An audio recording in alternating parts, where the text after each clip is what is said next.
There was a blizzard in Omaha tonight, which was the site of AEW Dynamite. Thankfully, it looked like most, if not everybody who was supposed to be there in the crowd was there because the building looked pretty filled out. And, of course, I believe tomorrow was the first day of spring. So, of course, winter goes out with a blast, I guess, in Nebraska. But all was well because all of the scheduled matches on the show tonight were able to go off. And Dynamite last week was the first episode coming out of Revolution, and it wasn't much of a show. And Revolution being an excellent show until we had that horrendous finish. It was marred by that atrocious closing segment, closing main event. Everything about the end of that pay-per-view just sucked the life out of everybody in the building, sucked the life out of me. And so tonight we had part 2. This was the rematch between Jon Moxley and Adam Copeland for the AEW World Championship, where they were going to go out there tonight and try to make people forget. It was like a bad dream. What happened at Revolution? We're gonna go out there and show people what we can really do. And we're gonna make it a street fight. So this time we can have all the weapons and plunder and toys that we need, all the smoke and mirrors that we need here to put on this World Championship match. This is what I will say about the title match tonight, which did not close the show, by the way. And it was a wise decision considering how this match ended. It was marginally better. It was marginally better than what we got at Revolution because they had the benefit of being able to use all sorts of weapons. And like I said, smoke and mirrors, because it was a street fight. So they were able to start outside and they worked their way into the building and through the crowd and all over ringside and tables and chairs. And then we got the run-in brigade, where I feel like half the roster ran in during this match. We had Spike, the board with the nails in it, which got embedded in Jon Moxley's back. One of the sickest things that you'll ever see, where the nails, they were in his flesh, and as they tried to pry the board off of his back, you could literally see the flesh being ripped. The flesh almost came off because they couldn't get this thing out of this man's back. His back is bleeding. First time I've seen Moxley bleed in a while. So that's how you know it was a Jon Moxley match. I didn't think as much of this match as maybe you might have or some other people may have because it was better than Revolution. Yes, it was better than Revolution. They also, by the way, had the benefit of this not having to follow 3 or 4 match of the year contenders, which absolutely hurt the match at the pay-per-view. But that doesn't mean that that was the only reason the match was bad. It just was not a good main event. This was marginally better.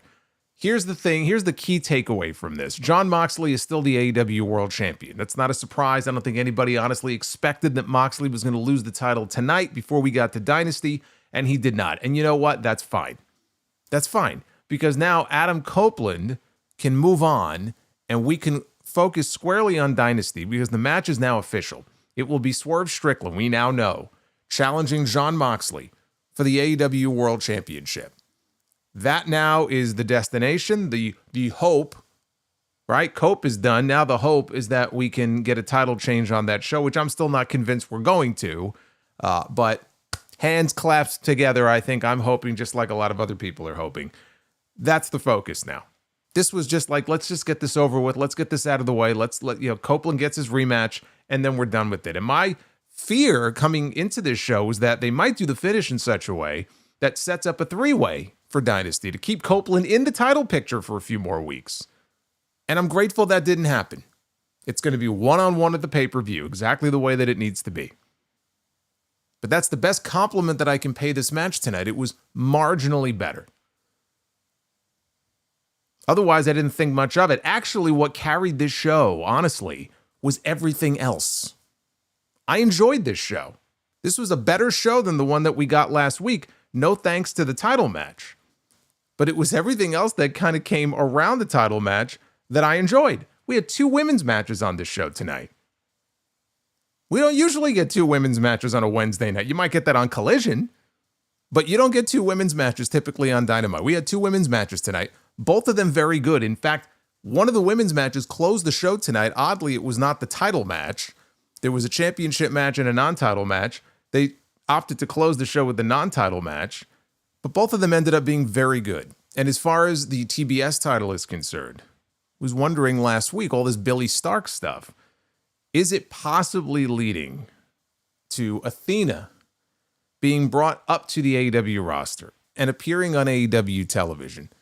And is her sentence on Honor Club going to finally come to an end? Or at least is she going to be let out? They've had her in solitary confinement for a while. At least let her, an hour a day in the yard just to get some sunshine, right? AEW is the yard. And now we know, clearly, Athena is on the way. Because there was a segment that came later in the show, and Athena's name was never mentioned. She never appeared. But based on what Mercedes Moné said in the post-match promo, it is very clear that Athena is on her way. And we are heading towards Mercedes and Athena for the TBS Championship. I don't know if they're going to do it at Dynasty. I don't know if they're going to do it. Dynasty's too soon. I don't know if they're going to do it at Double or Nothing, or if they're going to save it for Texas. For me, that's a Texas match. That's an all-in match in Texas. And I'm very, very happy that finally, at long last, we're going to get a proper program for this woman on television, on an actual AEW show.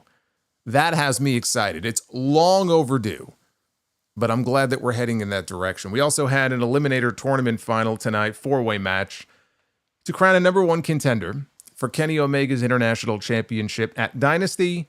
And what we ended up with was not just one challenger, we ended up with 2 challengers. So, I thought Ricochet was getting the win. I was technically not wrong, but they kind of had a cop-out finish, and now what would have been a singles match is going to be a 3-way match. So we're going to talk about all this. Again, it was a better show than last week. Last week, of course, that set the bar pretty low. But 3 quality matches on this show tonight. I can't hate on that. None of those 3, by the way, involve Jon Moxley or Adam Copeland. This is your AEW Dynamite review. It is March 19th, 2025. I am the Solomonster. Thank you guys so much for joining me on yet another Wednesday night. Like and subscribe. Before we go any further, I must say thank you to everybody who helped get us to 85,000 subscribers. We did it. We did it the other day. We hit 85,000 subscribers here on the channel.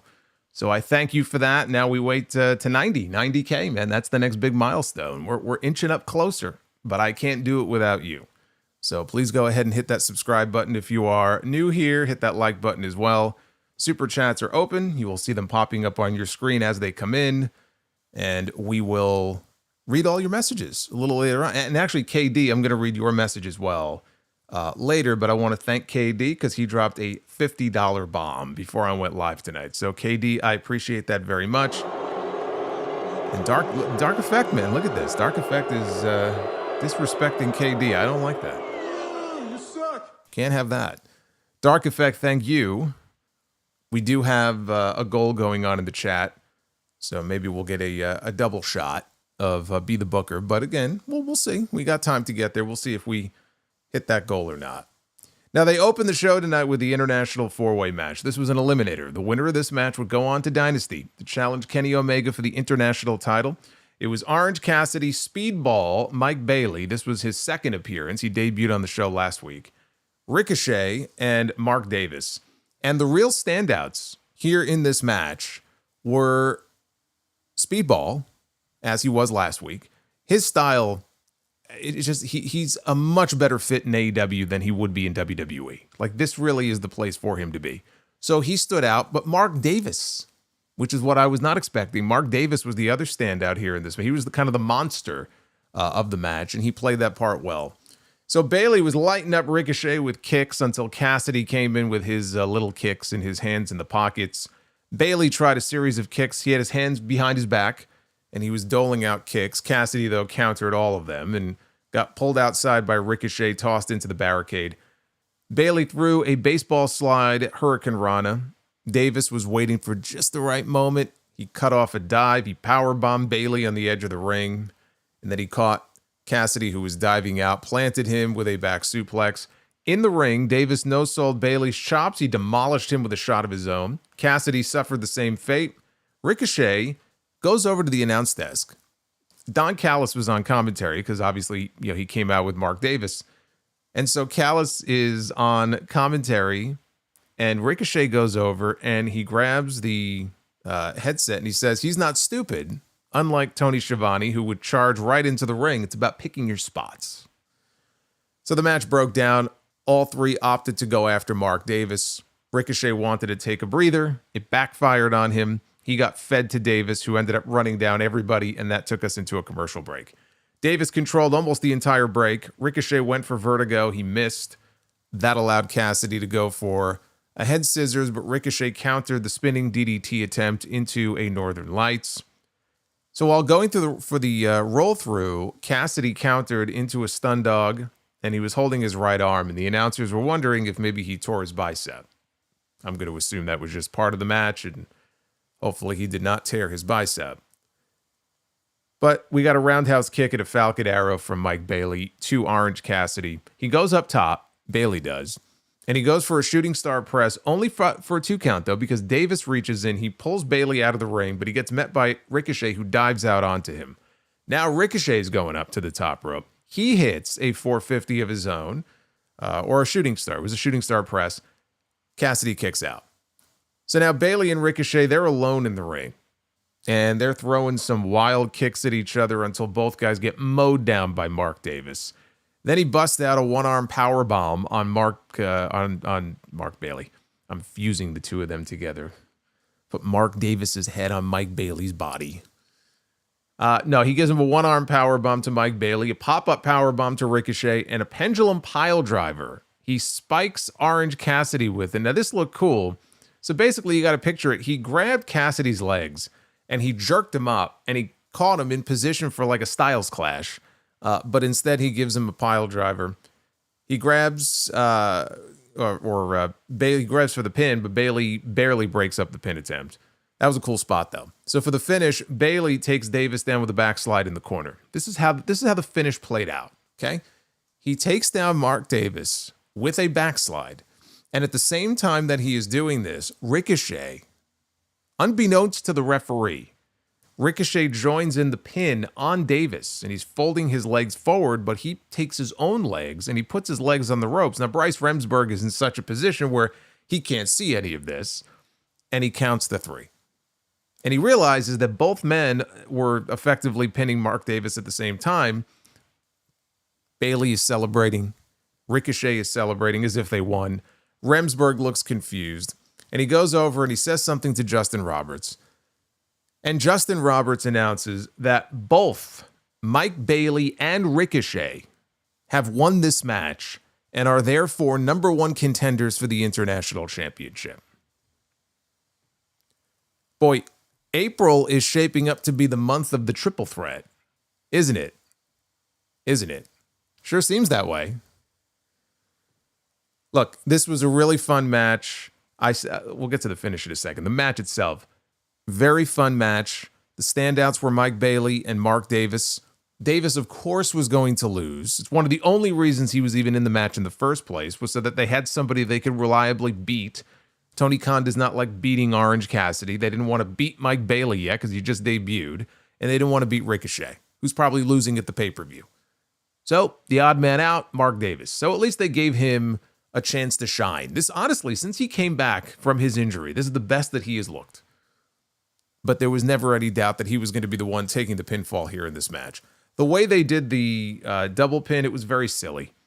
And it would have made more sense if they would have said, look, if the announcement after the fact would have come and said, look, we still have a few weeks to go until we get to Dynasty. Next week, we're going to announce another match for next week on the show. And it's going to be Speedball Mike Bailey against Ricochet, which is a nice attraction. And the winner of that match will go on to challenge Kenny Omega for the championship at Dynasty. They didn't do that because they don't want to do Mike Bailey against Ricochet. Not yet. Because they don't want to beat Mike Bailey yet. Right? So, of course, that would have been the most sensible thing to do, but they couldn't do it because they want him in that match. Now, the match itself is going to be great. You put Kenny Omega, Mike Bailey, and Ricochet in the ring together, you're going to get a great match. I'm not worried about the quality of the match they're going to have. But this way, they get both men into a big match on the pay-per-view. Ricochet was always going to be on that show. But this is a way to get Mike Bailey in a big spot on that show. And my guess is Ricochet takes the pin there. They protect Speedball, so he doesn't have to be pinned. Kenny Omega is going to retain the championship either way. This is all kind of a pointless, fruitless exercise anyway. But now we have a triple threat. Tony Khan has made it official. Silly finish, yes. Great match. I enjoyed it. Now, after this, speaking of championships, we had the TBS championship on the line with Mercedes Moné defending against Billie Starkz. Now, I got to call Mercedes' match on Saturday with Indy Hartwell. It was a first-time ever match. Indy grew up. I mean, she grew up as a wrestling fan. She grew up watching Sasha and Bayley, and it was their Brooklyn match at TakeOver that got her to join the business. I mean, she literally signed up for wrestling school the very next day. So they had a match on Saturday at the House of Glory show. Best match of Indy Hartwell's career that I've ever seen. She really did. She brought the best out of Indy in that match. And nobody has been doubting the quality of the matches that Mercedes has had as TBS champion, because honestly, outside of that one match that she had with Britt Baker, which just so happened to be in front of one of the biggest crowds in the history of the company, which, nearly stunk out the joint, every other match that she has had is very good. But up to this point, for the most part, it's just been mostly a collection of matches, right? There's not a whole lot of meat on the bone. There's really not a whole lot of substance there. And when Billie Starkz popped up on TV a few weeks ago, my first thought was Athena, because I see Billie Starkz and I think Athena, because they've been connected for so long. She's her pupil, and they've wrestled each other, and they've been on the same side, and they've been against each other. And I said, maybe this is a way to get to Mercedes and Athena, but I'll believe it when I see it. So that's the only reason that I got excited about that.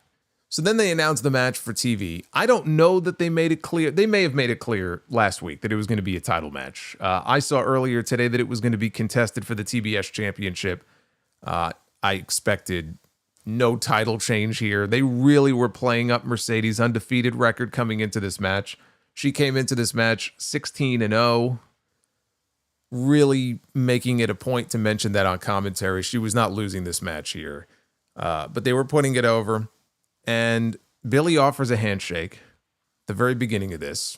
Mercedes decks her into the ropes and starts paintbrushing her.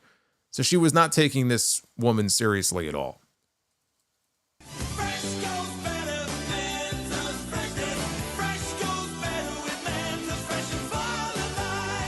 Mentos, the fresh maker. Fucking yeah, Mentos, man. It's funny. I was in the store earlier today and they had them. I should have bought a pack.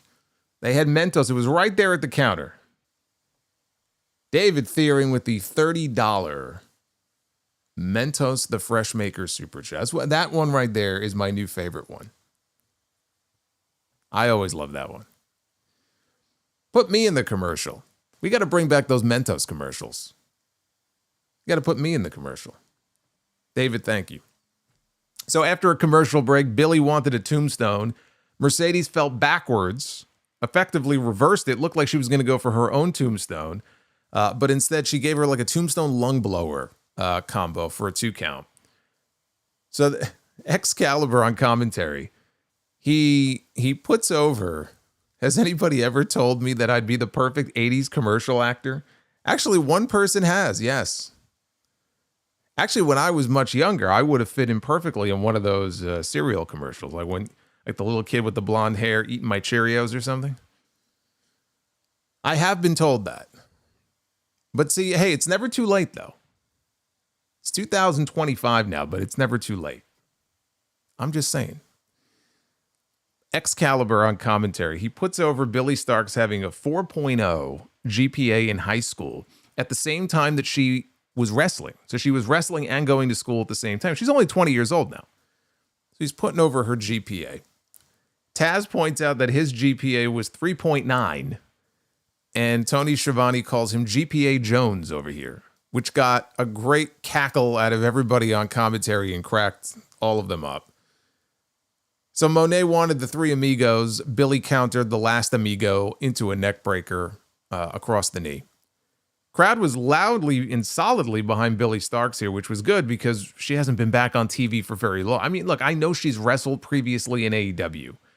Not for a while, though. I mean, she's pretty much been exclusively a Ring of Honor performer for a while. Outside of a short video package that they aired before this match, it's just been a bunch of little segments with her over the last few weeks, with her and Mercedes. Or Revolution, her sitting up in one of the skyboxes taking notes, like Miss Tessmacher. She's taking notes. That's really all we've gotten from her. They could have done a better job of establishing or reestablishing her on TV. They went into this title match pretty quick, but the crowd was behind her. She's got that kind of spunky underdog vibe to her, and she's very good, especially for somebody as young as she is. So crowd was solidly behind her, and she hit a rolling elbow, high stack German suplex for a near fall. Mercedes caught her charging into the corner with a face buster into the turnbuckle.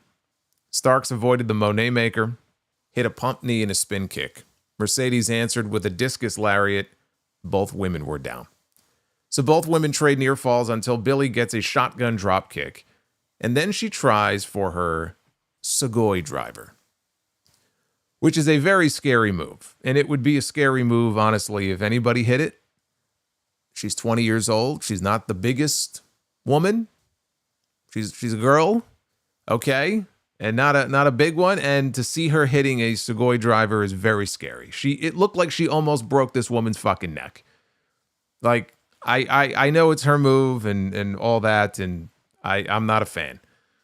So maybe it just looked that way, because basically what it is, you get Mercedes up on her shoulders, and she kind of grabs her and then just drives her down, and Mercedes has to tuck her head on the way down so she doesn't get spiked into the mat. And from the angle that they shot it at, it looked as if maybe part of her face caught the mat before she, tucked her head. Now, maybe it was just the camera angle, but it looked very scary, and she could have broken her neck like an inch away from breaking her neck. Thankfully, she didn't. And she barely got her foot on the bottom rope for the rope break. So Billie went for a somersault senton off the top onto the apron. Mercedes moved. Billie crashed and burned on the edge of the ring. And Mercedes simply reached over, pulled her into the ring, locked on the statement maker, and she struggled maybe for about 5 or 6 seconds. And then ultimately, Billie tapped out. This turned into a hell of a match. And as I said, Billie had the crowd behind her. She was a great underdog here. She had a great showing in a match that nobody expected her to win. Let's be honest. Nobody expected her to win here. The real development, though, was later in the show. Renee is in the back. She introduces Mercedes. And Mercedes is answering a question from Renee, who says that she refers to Billie as that kid. And she is. She's still a kid. Like Javon Evans on NXT. 20 years old. He's still a kid. So Renee says, how about that kid? Gave you a hell of a fight tonight. And Mercedes agreed, but she said, it takes more than heart to beat me. And then she asked, who trained her? Who mentored her? Whoever that is, they know nothing about professional wrestling. Had she trained her, she may have had a chance of beating her for the TBS title tonight. And then she laughed that off and said that it was on to 17-0. And then she walked off. So it's happening. It's happening. They gave us the confirmation without giving us the confirmation that Athena is on her way. And it's about damn time. I would build to that in Texas. Maybe they want to run it once and then run a rematch in Texas. I don't even give a shit. As long as we get it, it's really all that matters. And Athena, to me, she's the one. If they're going to do that match, then Athena should be the one to take the TBS championship from Mercedes. And let that be the way that you introduce her on a full-time basis to the AEW roster. Now, whether or not you want to keep the Ring of Honor Women's World title on her, I personally don't give a shit. She's had that title for 800-900 days. It's her forever run, her infinity run. Maybe they want her to, forfeit the title if she gets, quote-unquote, called up to the AEW roster or lose it to somebody. I personally don't care.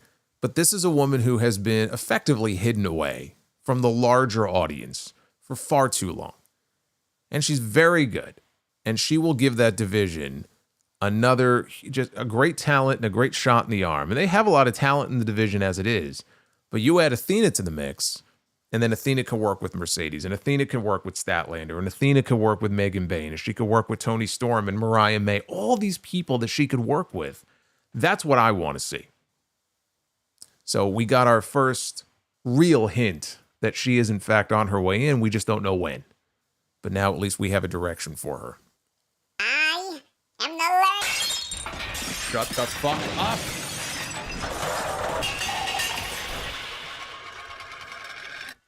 Fuck that tree. Hey, Liam, thank you. Thank you for the 12. You know, Roderick, yeah, oh no. Oh no. Mentos, the fresh maker. There you go, man. All those agents out there, take a look. Look at what you can have. Hey, Dark Effect, thank you. Thank you for the 30, Dark Effect. I was just going to say, you know, Roderick made a comment in the chat that he thinks that Mercedes might win the Ring of Honor women's title first before Athena beats her. I agree. That's what I said. I mean, if they want to do, you know, the first match, maybe a double or nothing. And I could see Mercedes actually being the one to beat her and end her reign, because she's the belt collector right now. She's got 4 belts. She'll add a 5th one with the ROH belt. Maybe it ends up being winner take all. I don't know. But yes, I agree with you. I could definitely see them wanting to do that first match in May and then come back with it in July at the stadium in Arlington and then give Athena the big win there. And you know what? If that's what they want to do, I'm okay with that. I'm okay with it being a 2-match series instead of just one. I'm just glad that we are heading in the right direction. That's what I care about. Now, we had a pre-tape promo with MJF saying that people are placing their bets on who will be the next AEW World Champion. Some are placing their chips on Darby Allin. Says, I beat him twice with a headlock takeover, and he's probably dead on a mountain somewhere. He hasn't started his climb yet. Apparently, Darby's climb takes place sometime next month. I don't know exactly when it is, but it's sometime in the month of April when he's going to do his Mount Everest climb, his very risky attempt. So, I mean, it hits a little too close to home because for all we know, Darby may very well end up that way on that mountain, but let us hope not. So he says, you know, could be Darby Allin. He mentions Will Ospreay. I beat him for the International Championship. Swerve Strickland. Then he looks at his shirt. He says, look at me. I beat him in life. And then there's the Cowboy. And as much as the hypocrite fans, it may pain them to admit it, there's only one horse to bet on to win it all, and you're looking at him. Says, speaking of looking, because he was holding it as he was speaking in his hand, he had the business card that MVP gave him last week for the Hurt Syndicate. So speaking of looking, I've been doing a whole lot of looking at this business card, and it's got me thinking about my Triple B. Being around the waist of Dictator John, who has surrounded himself by a pack of wild animals, and it's clear to me that if I want a shot at that title, maybe I need a little click of my own. But the last time I trusted someone, I got burned pretty bad. But he told MVP here that he would have an answer for him on the show next week. Last week, when I saw that face-to-face with them in the ring, I did wonder if it is a way to build to a Young Bucks return. I don't care to see it like in this form. I'm not wishing it, but it was my first thought that MVP is going to have MJF, Bobby Lashley, and Shelton Benjamin not join together. He's not joining the Hurt Syndicate. But if they kind of come to an understanding and they make Hangman their target, and Hangman's outnumbered 3-1, he needs some help, who would make the most sense to help him and back him up in that situation? Would be the Young Bucks. Or whoever would be next, I suppose, to challenge for the tag team titles. Who else would that be? FTR apparently has their own story going. We'll talk about FTR a little bit later. The Outrunners they already beat. It would be the Bucks. It could be a way to reintroduce them to TV. But he'll have his answer for MVP next week, so we'll see where this ends up going. And then it was to the ring. Justin Roberts was standing in the middle of the ring to announce that it was time for the street fight for the AEW World Championship. It was the top of the hour. It was 9 p.m. So they were not headlining with this tonight. They cut outside the building. It's cold outside. Literally, they had a blizzard in Omaha. And there's Jon Moxley, and he's walking through the loading dock area. His big truck there. He's walking through the loading dock area. He has his briefcase. He looks like he looks like a businessman. He's going to work. Presumably the title is in there that we haven't seen since October. What he doesn't see is behind him, here comes Adam Copeland. And Copeland attacks him from behind. And I think they rang the bell in the arena. So at this point, technically the match was underway. Copeland tossed Moxley inside the back of one of their 18-wheelers that was parked out there. And it had a whole bunch of like goodies and gimmicks and items just laying around inside, one of which was Jeff Jarrett's guitar. Have you noticed that we haven't seen Jeff Jarrett? Jeff Jarrett has disappeared off the face of the earth. And we haven't seen him. And I'm okay with that because we never did get that Jeff Jarrett MJF match. Jeff Jarrett said, I'm going to win the AEW World Championship. And then he vanished because nobody wanted to see him challenge for the AEW Championship. Maybe Tony Khan heard people and said, you know what, let's pivot away from this. They're going to come back to it at some point. If this really is his final year in the ring, we're going to see him back at some point. But I'm glad they moved away from that for now. But his guitar is there. So he grabbed the guitar and he hit Moxley in the leg with it. I think he did bust it up, but hit Moxley in the leg with the guitar. Then he kicked him out of the truck, and Moxley fell backwards and hit the back of his head on the garage door. So they brawled into the building and then into the crowd and then down to ringside. Copeland grabbed the trash can from under the ring, and he hit Moxley with it. They ended up on top of the solid oak announce desk. Don't forget, their announce desk is made of solid oak. I'm starting to think the WWE ones are too, because they don't break as easily as they used to anymore. I mentioned that the other night. Like, there were 3 bumps on top of the announce desk. Never broke. But in AEW, these things, they're like Japanese tables, right? They just don't break. So they're standing on top of the announce desk. Copeland was setting up for something. Moxley raked the eyes and then bit him on the head. And then gave him a paradigm shift on top of the desk, which of course did not break, although that took us into the break. They came back from the break. Moxley was in the ring, and he was using an open chair. And he had Copeland under the chair, and I guess with the bottom bar, he's like, kind of forcing the chair down, and he is choking Copeland with it. So then he takes the chair, and he places it around Copeland's neck. This man with his surgically repaired and fused neck wraps the chair around it, and he begins to climb up to the top rope. He's going to end it. Copeland, though, pops up, and he throws the chair at Moxley's head. And then he climbs up. Moxley is dazed. He's sitting on like top of the post. Copeland follows him up, delivers a superplex. So now both men are up.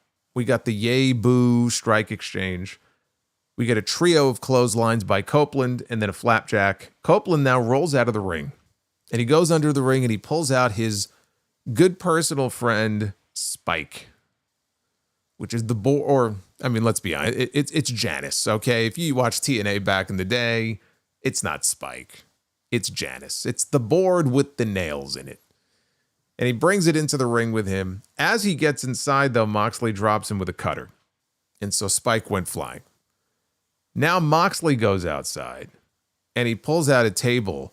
And I'll tell you, this was the smallest table pop that I have ever heard. Like, usually you pull a table out from under the ring, it gets one of the biggest reactions of the entire night. This got a very tepid reaction. So not a big pop for the table, but he sets the table up in the ring against the turnbuckles in the corner. When he turns around, though, Copeland catches him with a spike shot to the gut. And then he hits him in the back with it. Then he lays Spike down on the mat, and Copeland suplexes him on top of the board, right onto the nails. And Moxley gets up, he sits up, and they get a close-up shot of his back, and the board is stuck. It is embedded in his flesh. The blood is pouring out of the holes that are now in his chest, in his back. And the crowd, of course, this is sick. People are reacting to it because they're grossed out. They're disgusted by this. Some fans are cheering and they're laughing because they're bloodthirsty SOBs. But it gets this big reaction. He stands up. He's standing up now. The board is still stuck in his back. In comes Wheeler fucking Yuta, who wipes out Copeland with a Busaiku knee. Because you can't have a Jon Moxley title match without having Wheeler fucking Yuta out here. He goes over to try to assist Moxley, and he's trying to pull the board out of Moxley's back, and he can't do it. Or at least he's selling it like he can't do it, but like they're pulling on the board, and you can see the skin. It's like if you're using real barbed wire in a match, right? And you're wearing clothing, and you get the barbed wire stuck in it, and you try to pull the barbed wire off, but like it's sticking to the clothing and it's kind of pulling on it and yanking on it. But imagine if that was skin, okay? That's what this was. And they got a shot of it. It was fucking disgusting. Like if they would have really continued to try to really pull this thing out, like they would have ripped the skin right off this man's back. Absolutely disgusting. So Yuta leaves the ring only to get scooped up by Copeland outside in a powerbomb position. And he gets powerbombed through a table that had been set up on the floor. I don't remember. Maybe they set that up during the break. I don't remember. But now here comes Claudio Castagnoli out of the crowd to attack. Here comes Pac. They put Copeland in the ring. They lay a beat down on him.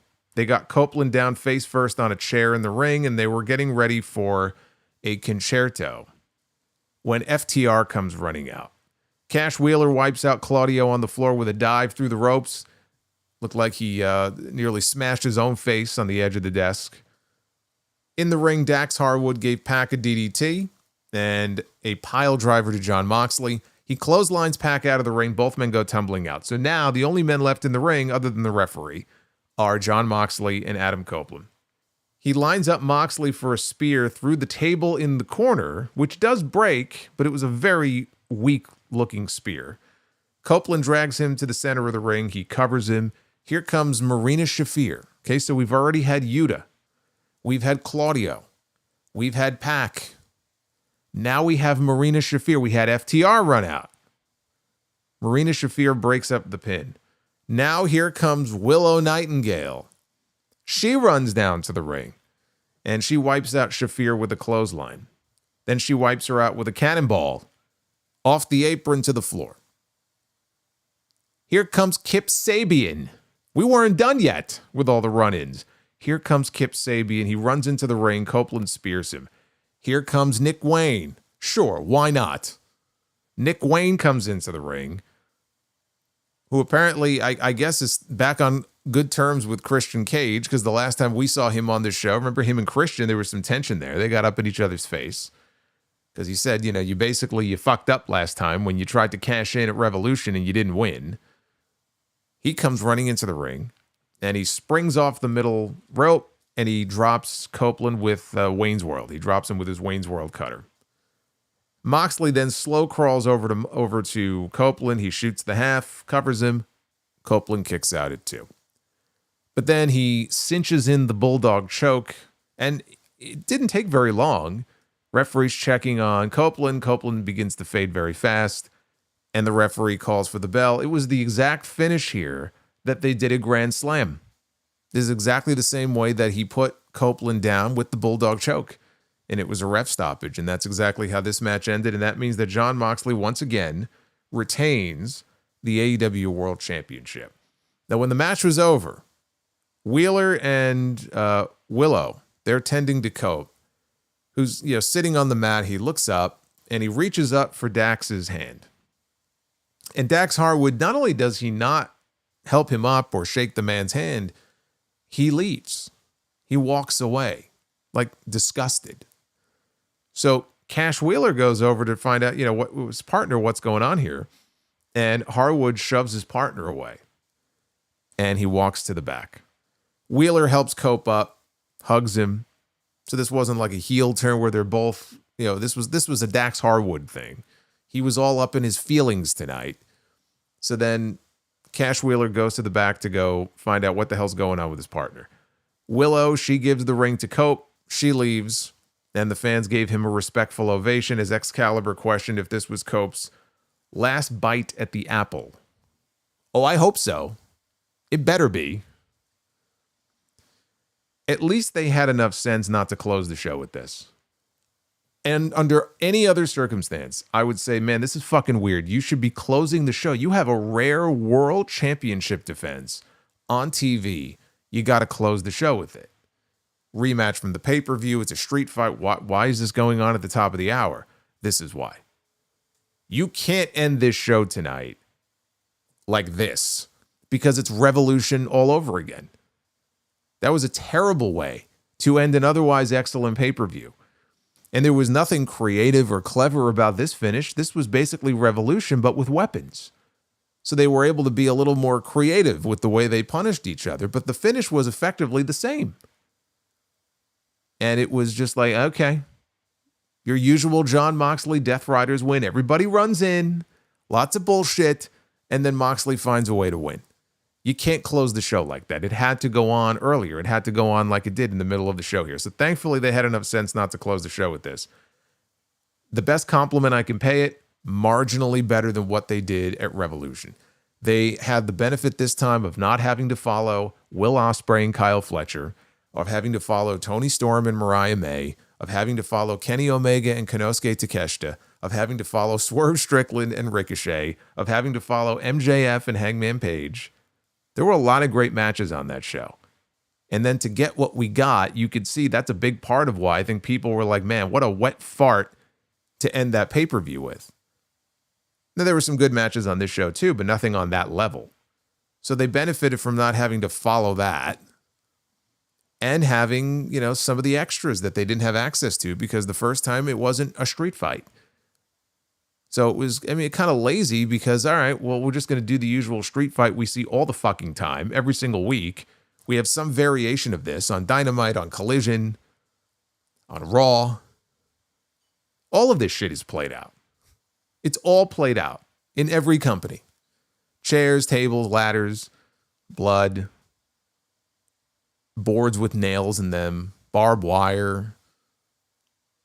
So they had access to that. The fans were into it, right? The fans were certainly more into this than they were the first match that they had.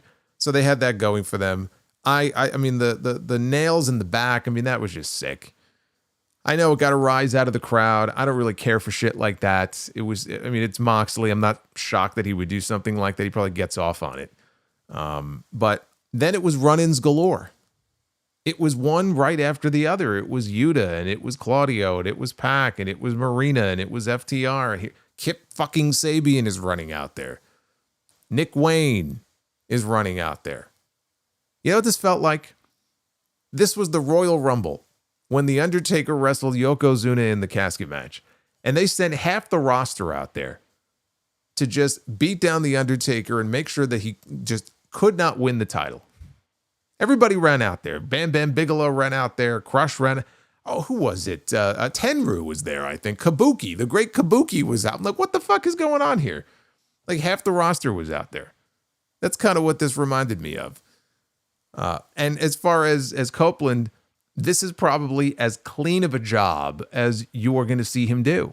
Again, it was the same finish they did at Grand Slam. He doesn't get pinned, but he goes out. He doesn't surrender. He doesn't give up. He doesn't tap out. He fights and he fights and he fights until he can't fight no more. And he fades and he goes out. Closest thing to a clean job we're going to get out of him, even though it took Claudio, it took Pac, it took all these people for him to lose this match, but he did lose. And the most important thing here, we can move beyond this now. Copeland now has lost twice to Jon Moxley. And I don't care how it happened. I don't care who ran in and caused it. He lost. Does he get another bite at the apple, as Excalibur said? No. The apple belongs to somebody else. It's somebody else's turn now to get a bite at the apple. That's Swerve Strickland on April 6th. Let's focus on what happened at the end of this match, though. The Dax Harwood thing. This came out of nowhere, okay? Harwood is angry at him, but not Cash Wheeler, only Dax Harwood. Why? Why is he all up in his feelings? We don't know. And I don't believe there's been any hints of any sort of discord between FTR and Copeland or Harwood and Copeland. They haven't given us any sort of hint at that. It might just be a case where he feels like, look, We came out here to try to help you, and yet again, you have failed. You have let us down.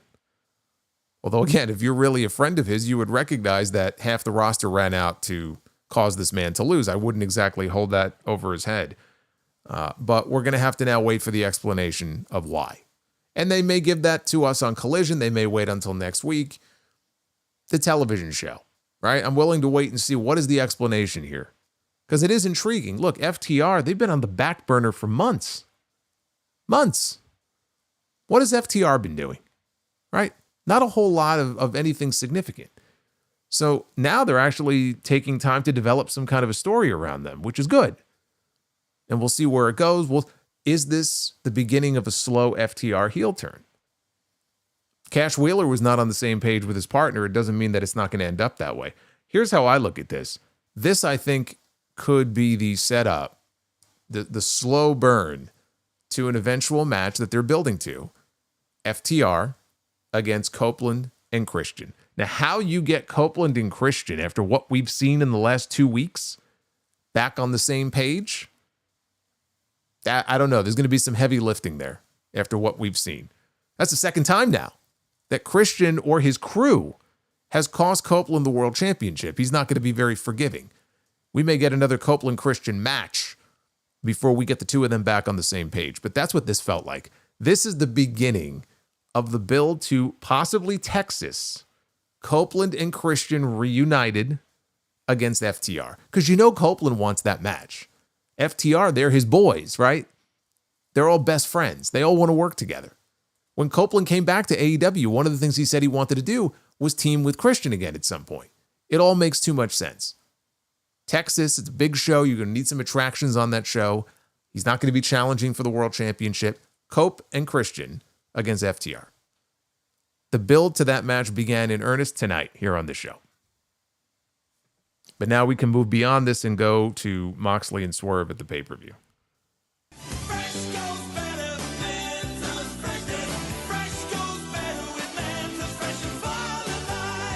Mentos, the fresh maker. Oh man, I'm going to eat so much Mentos, I'm going to get a stomach ache. Hey, David, thank you. Another $30 Mentos drop. Did King Kong Bundy? No, I don't. King Kong Bundy, no. Royal Rumble in 94, I don't think Bundy was back yet at that point. Bundy came back in 94, but it was later in the year. I'm almost positive Bundy was not out there to beat up The Undertaker. I know Crush, Bam Bam, again, Tenru, Kabuki, Head Shrinkers maybe.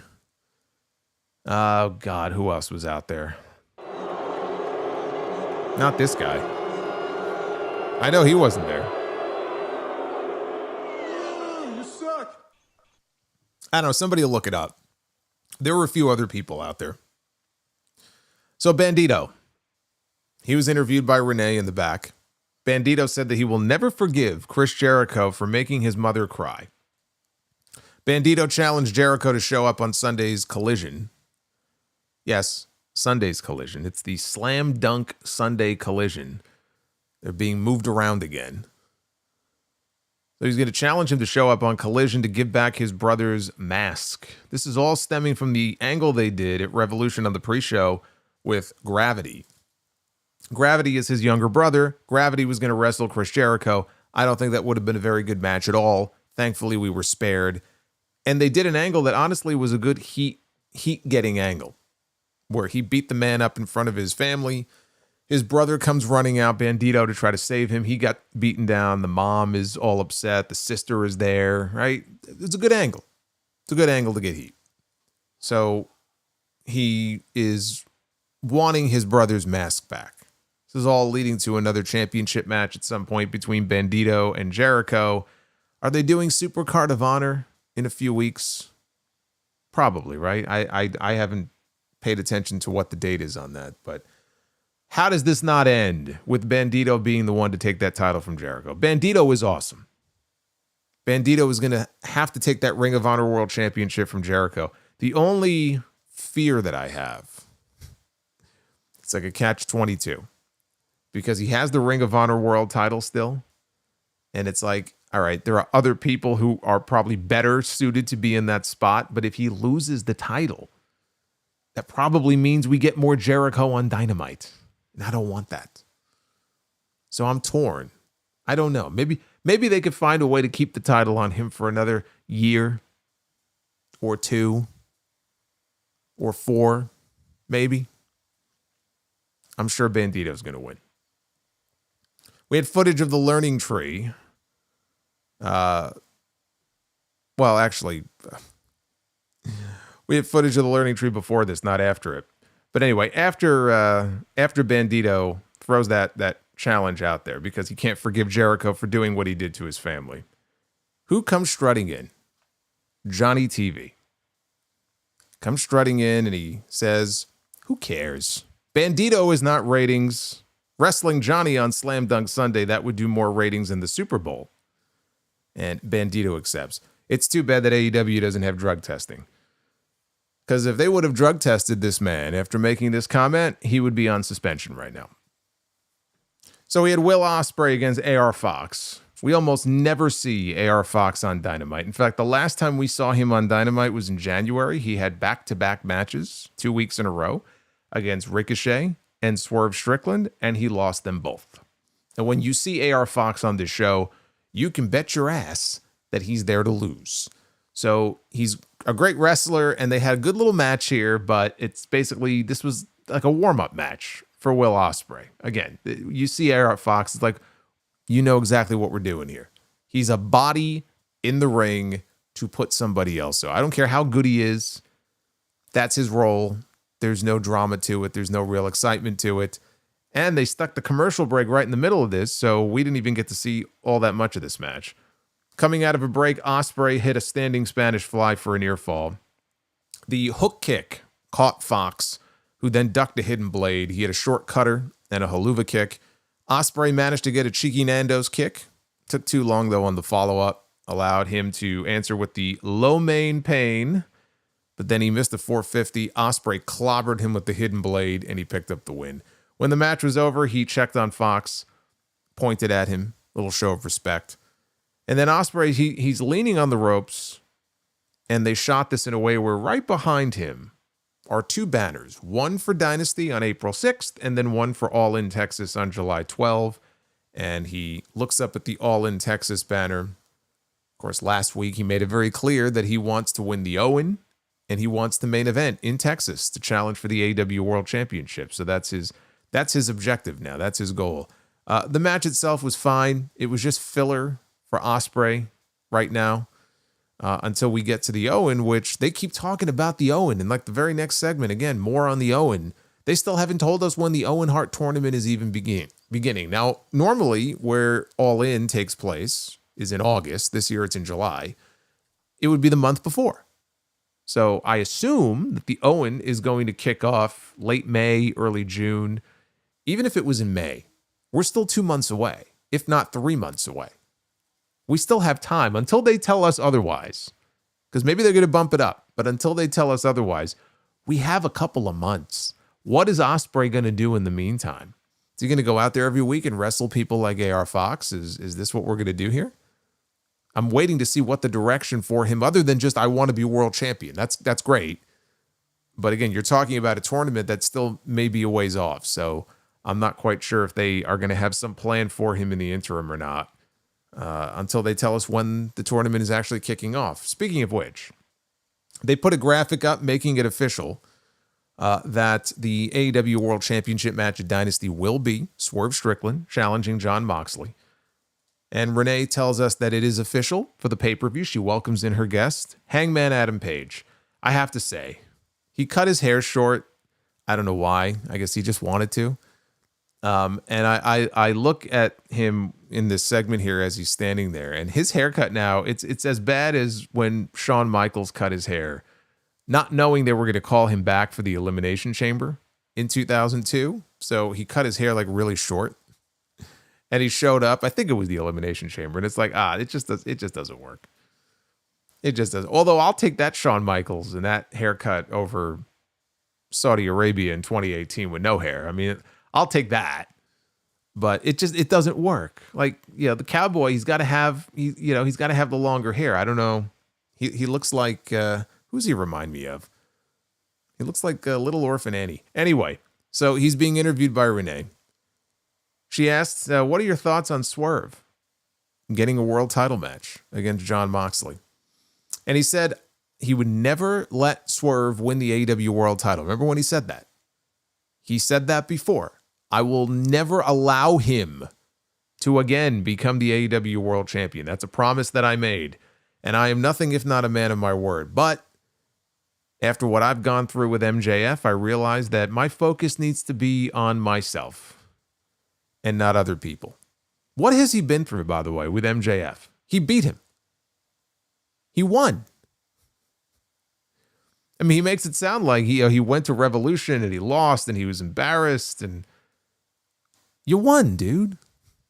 Like, you could calm down a little bit. I know MJF is still talking shit, but like, you beat him. You won. But he's got to focus on himself now. So like Ospreay did last week, he officially entered himself into the field for the Owen Hart Cup, said that he will become the next AEW World Champion. So that now makes Will Ospreay, Hangman Page. MJF has said he wants to get his Triple B back, although he hasn't entered the Owen yet. Jay White last week said that he wants to go after the championship. We still have Darby out there. We don't know when Darby's going to be back, if he's going to be back. If the plan might still be to wait until Darby gets back and put the belt on him. So there's a lot of different options now. A lot of names floating around the world title scene in AEW. The one thing about this Owen stuff, in the past, they have given us Owen Hart tournament brackets that are really lacking in star power. And I think a lot of it just has to do with Tony Khan just doesn't want to beat certain people. So, he doesn't want to just fill the tournament with all of his top names and then they have to get beaten. So we end up with names in there, like middle of the card names. And it's like, this is not the best of the best here. Already, though, we have Hangman in the tournament. We have Will Ospreay in the tournament. It's possible Jay White will end up in the tournament. It's possible MJF. Why wouldn't MJF declare? Hangman did. He has to now. It doesn't make sense for him not to want to be in that tournament. So it looks like they're trying to load the tournament up. We only got a few names so far, but I'm hoping that this might be the most loaded field they've done. Like, don't be afraid. Don't hold back. They'll put fucking Jeff Jarrett in the tournament again. I mean, you did that last year. You don't need to do it again this year. But I could definitely see them doing that. That could be how we get the MJF Jeff Jarrett match. They may circle back around to it. We may get that in the opening round or something. But put your top guys in there, man. This is for a main event championship match in Texas at All In, your biggest event of the year. They should all want to be in there. And it's okay if they are and some of them get beat and they don't win, because from that, splintering off from that can be stories that take them into whatever their match is going to be at All In. Hopefully they will load this field up in a way that they haven't done before. Now, they closed the show with the second women's match of the night. Megan Bayne with Penelope Ford in her corner against Kris Statlander. And we had the women's world champion, Timeless Toni Storm, joining on commentary for this match. Bayne sent Statlander to the floor early.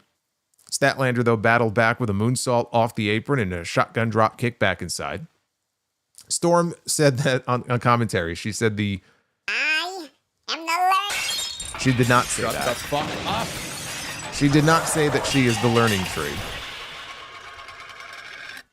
Fuck that tree. Although if she did, I might actually have to start liking the learning tree.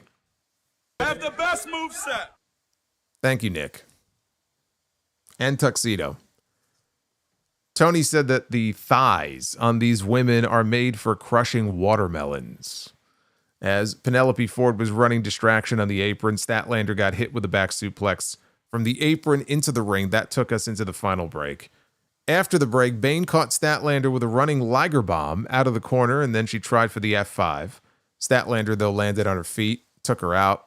Both women were down. So now they're sitting. And from a seated position, they begin to smack the shit out of each other. We got a slap contest going on here. And they work their way back up to their feet, and they're still going at it here.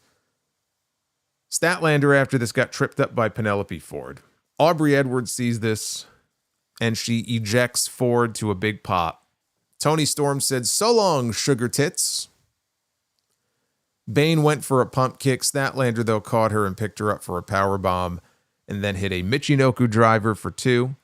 Bayne came back with a release German suplex. Statlander popped right back up and no-sold it. And she delivered a German of her own. And you know what? If you do that spot, it's like, all right, that's fine. But they kept going. So now Bayne takes the suplex. She no-sells it. She hits another one. Statlander pops up. She no-sells it. And at this point, I just wrote here, like, why even bother? Like, this reminded me of the match. I want to say it was Cassidy and Penta, where they kept hitting each other with Canadian destroyers and popping right back up and hitting another one and popping right back up and just no-selling them. Like, destroyers. And just no-sell. And I remember I threw my hands up in the air. I'm like, I don't know what this is. I remember watching that match and specifically thinking, like, I don't know what this is not wrestling. I don't know what this is. But whatever this is, this sucks. This wasn't quite as bad as that, but I was starting to like get vibes and like I was thinking back to that. Because they're hitting these German suplexes and like 1 or 2 is fine, but like 3, 4, 5, and they're just popping right back up like they don't mean anything. I have to laugh to keep from crying. With some of the shit that I see on these shows week to week, I have to laugh to keep myself from crying. So Statlander rolls out to the floor. Bayne launches herself with a suicide dive, wipes her out. She puts Statlander back in the ring and hits a Falcon Arrow for a 2 count only. Statlander comes back with a cannonball off the apron to the floor, takes Bayne down. Bayne, though, grabs Statlander, and she throws her into Toni Storm, who is sitting right there at the announce desk, and Toni now falls to the floor.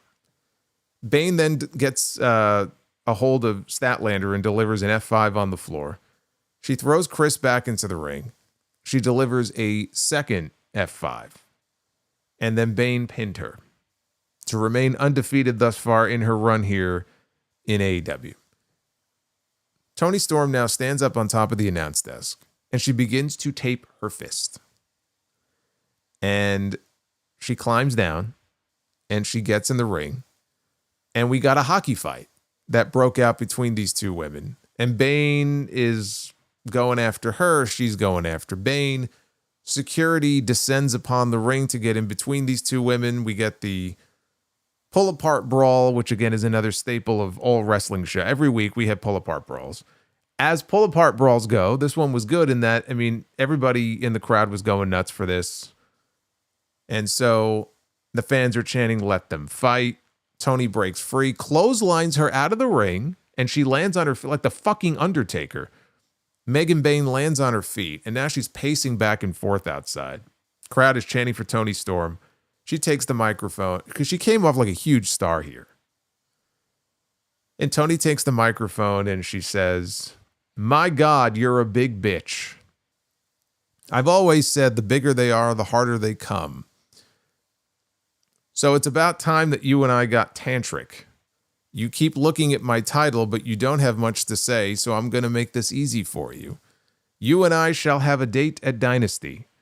I will make your thighs shake and your body quake, and I will leave with this strap on." She's holding her title, and she says, "I will leave with this strap on, for I am timeless Toni Storm, and I'm going to rip your tits off." Can I just say, because that's not the first time she's ended with that line, what a great catchphrase. I can't believe no other woman has ever thought to use it. Like, if you're trying to intimidate your opponent, you're cutting a promo on her, and you just go, "I'm going to rip your tits off." Like, that's a badass line. So that's how she ended her promo, and that's how they went off the air. That's 2 really good women's matches on this show, and they close with their women's world champion. And both the champion and the challenger getting a big reaction to their pull apart. Toni Storm got, again, a superstar reaction here from this crowd here at the end. We have not heard Megan Bayne yet, interestingly enough. She's not cut a single promo. We have not heard really the sound of her voice. And I think that's okay because she's silent but deadly. She goes out there, she's mowing people down. I mean, last week she mowed down Toni Storm. Later in the show, she mowed down Kris Statlander and Willow Nightingale. On Collision, she attacked Thunder Rosa. This woman has been a menace so far. Nobody's been able to take her down.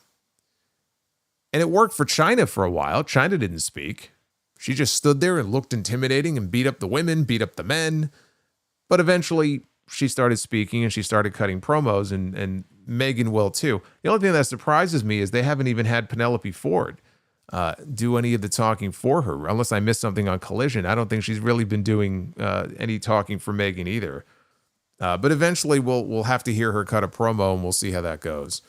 But for now, they have strapped the rocket to Megan Bayne, and she is getting the next shot, clearly, at the Women's Championship. It still feels early for her to be getting this shot. I don't know that they're going to have her win. I don't think so.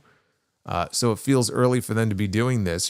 She may not be undefeated for that much longer.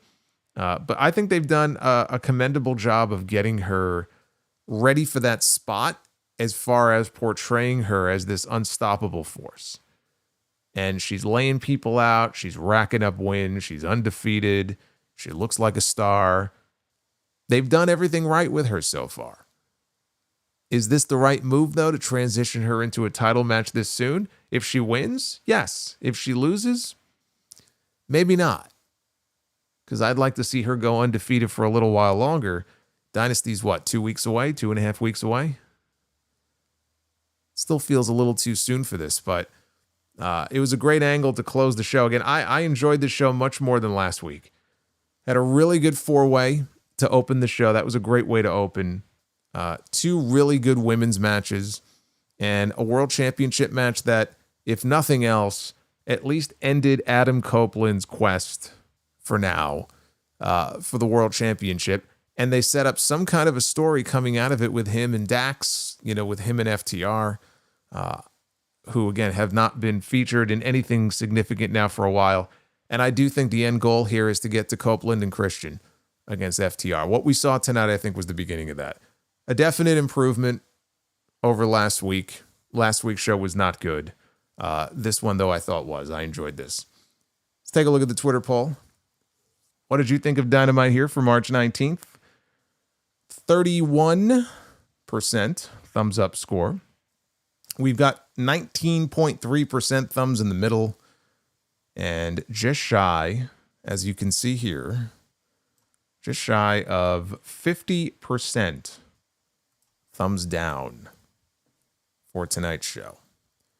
So obviously, you have disagreed with me on this.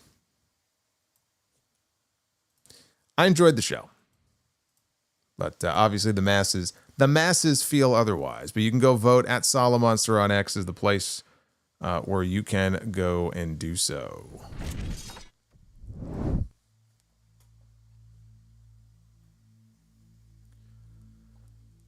Then I got to reload this chat here because on my screen the chat went white. I can't see any of your messages. Let's go through the super chats though. Let me scroll back here. Let me get your chat back. Well, I can see what you bastards are talking about. Let's take a look here.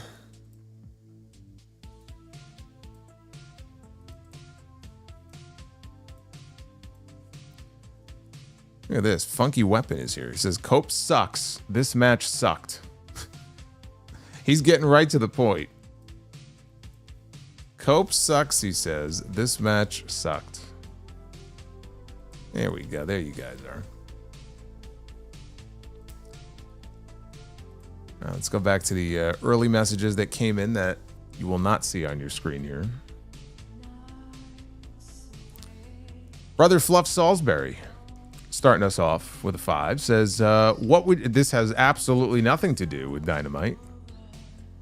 But he says, what would you think of having John Cena attack R-Truth or showing up in NXT and attacking Ricky Starkz? John Cena does not need to show up in NXT. I've only been saying that he should attack R-Truth for at least 2 or 3 weeks now, so I don't know how you missed that, but yes, I agree, he should. Dethronic 78. Everybody's saying the Hurt Syndicate is going to help Swerve. I'm going out of the box and saying that Hangman and Keith Lee may not make sense, but it's AEW. Yeah, it really doesn't make sense. I've heard nothing about Keith Lee other than apparently he was backstage at one of the recent shows. I don't know if that means he's on his way back soon. I've heard nothing about him, so I wish him well. I don't know if he's coming back soon or not, but I don't think that's the plan. Jeremy Dyer, I think John Morrison was high when he said that. I know he was. He was definitely on something. Oz and Glory is a really fun episode of Dynamite, even though the Death Riders are awful. I enjoyed Mox and Cope going at it again. Billie and Mercedes tore it up. Now we got 3 really good matches on the show tonight.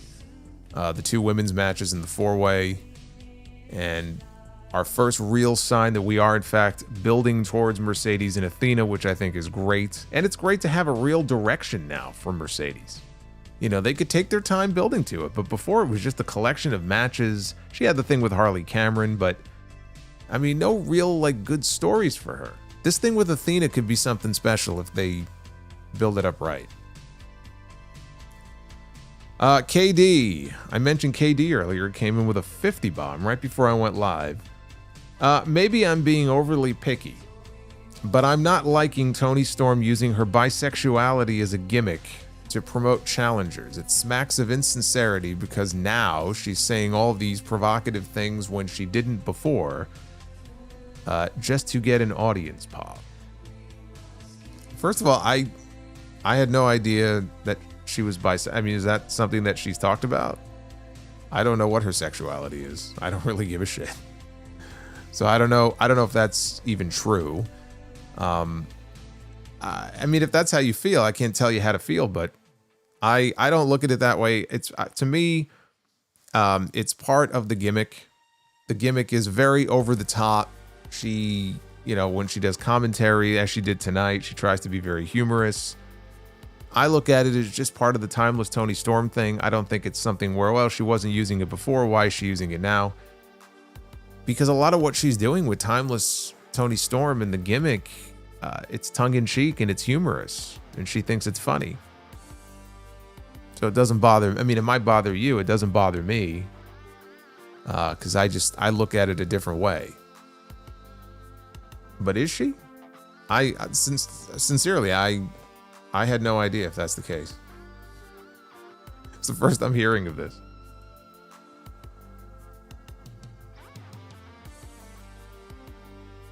Maybe that's a open secret that I hadn't heard. Again, Funky Weapon, thank you for the $1.99. He says Cope sucks, and that this match sucked.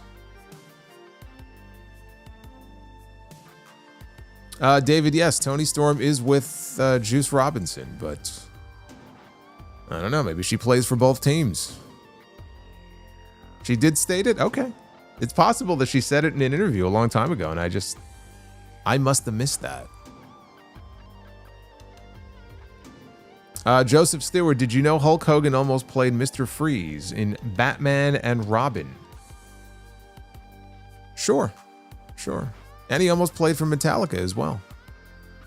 Of course, Metallica has no memory of this, and he was going to be in The Wrestler too, and Darren Aronofsky has no idea what he's talking about, but sure, why not? Dark Effect with the 23. Just wanted to thank you for reading my super chat on Monday night with all of the hatred and vim and vigor I intended. I'll say it again, John Cena sucks. I also want to say, can we please see the death of the Death Riders soon? From your lips to the ears of the wrestling gods, I hope it happens, because I'm over it.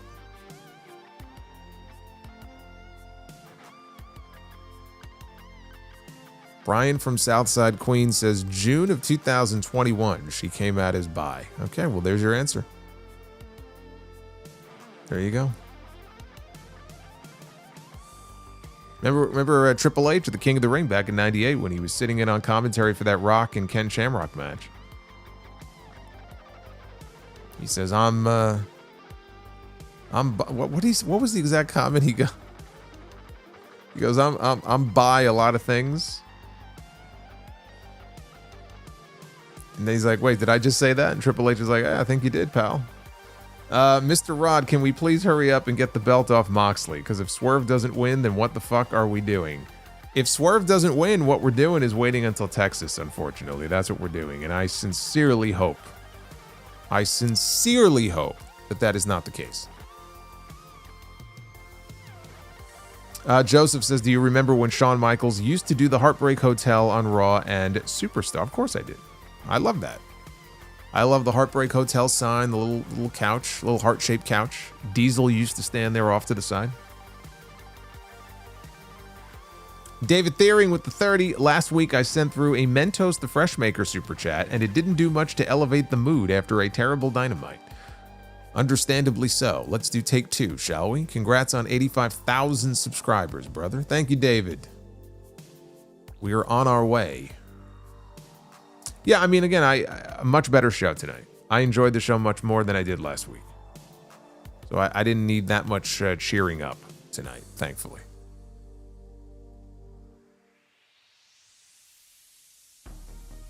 Oh, that's what it is.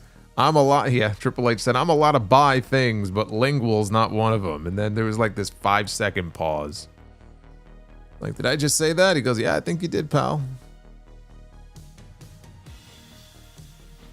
Liam, listen to every stream. First time joining live. Billie totally paced Mercedes tonight and deserves all the credit in the world for it. Well, I think Mercedes had a little something to do with that. They work well together. I mean, they had a really good match. I don't like that. I don't like that move that she does because it looks very dangerous. And I mean, she's still very young and inexperienced, and I don't know, maybe somebody else with a little more experience, I wouldn't hold my breath when I see that, but boy, that could have ended really badly. Dark Effect, what is Tony's fascination with Orange Cassidy? The guy has a better record than anybody in AEW. I've never gotten him. I also don't care how many matches or belts Mercedes has won. I just cannot invest in her gimmick or her stories. Well, I mean, hopefully the Athena story will be her Rembrandt so far. The Rembrandt of her AEW run. Her Mona Lisa. Duff's Vids, why did the donut go to the dentist? To get a filling. Very good. Thank you, Duff's Vids. Oz and Glorious, stoked for Mercedes to win the Ring of Honor belt. Oh, it could happen. It could definitely happen. By the way, you know, I mentioned Takeshita earlier tonight, and we made the announcement earlier this evening that Konosuke Takeshita, the Alpha, coming to House of Glory for the first time, making his debut here in New York, April 25th. I will not be here. I'm very upset about this. I will not be here for it. But he will be here. Should get your tickets now. Alex, thank you for the 25. Dan Richards. If Athena/Ember beat Asuka in NXT, which I think was the plan before Ember's injury, would she have been a bigger star today? I mean, that's just so impossible to say. I think that if Vince McMahon saw her as a star worth investing in, then he would have invested in her. I don't know. I mean, I'm going to say no for that reason, but it's an impossible question to answer. David Thiering, Fire Panda and I were talking in the chat, and Fire Panda came up with a good idea. How about a live Mentos tasting? And we send your video endorsement to Mentos, new sponsor of the Sound Off, perhaps. Just a thought. No, I'll just take the super chat video I did. You'll see what a great actor I am. I mean, if I can't wow them with that video, then I don't think we're going to be able to get the job done. Oz and Glorious Wheeler Yuta, the Horace Hogan of AEW. Awful.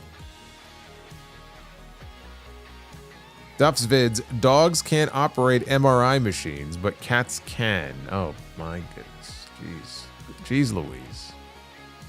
Oh, that's the name. How has there never been a women's wrestler named Jeez Louise? It's the perfect name. I mean, there might be some woman on the independent scene in fucking Wisconsin or something. Oh my God. Mentos, the fresh. Now, come on, would you not want to see that little devil right there on your television screen? Come on. If they had a gecko, okay, they had a gecko hawking insurance on television. They have a fucking lemur. Surely I could be on TV hawking Mentos. Are you saying I'm beneath a lemur? Is that what you're telling me? I'm below a gecko? Kris, thank you for the $30 super chat. Duff's Vids, I don't know what to say. I don't know what to say. Jeez Louise, man, I'm telling you. Get all these shitty names they're always trademarking for NXT. Gotta get Jeez Louise on there.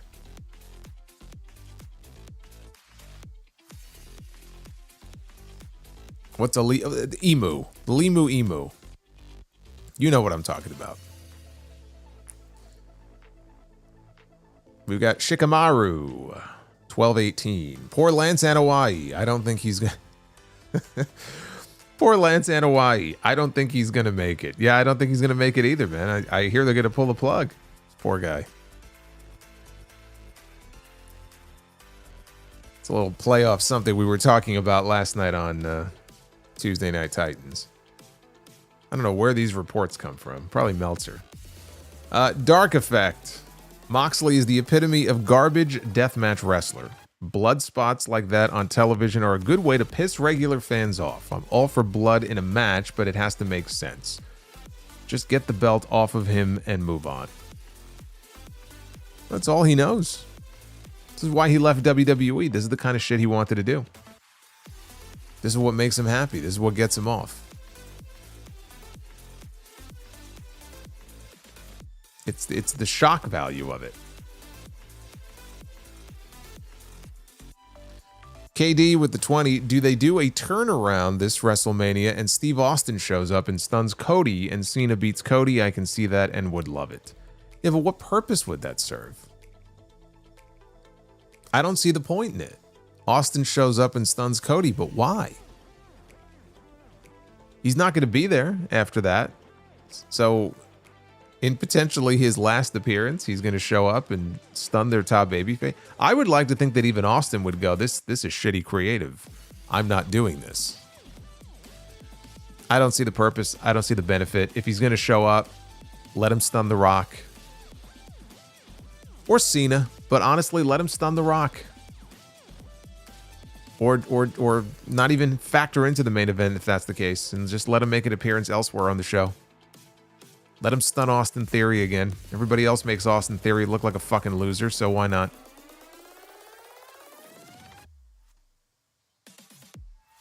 Bender McSimpson, it's Tony's fault that Mercedes has not had any good storylines so far, but never doubt the ability of the CEO. Tuxedo T Servo, thank you for the 12. No message, just showing some love. Thank you, brother. Nick Grosso with the 1999. Ah. I see that we have hit our goal. Love it.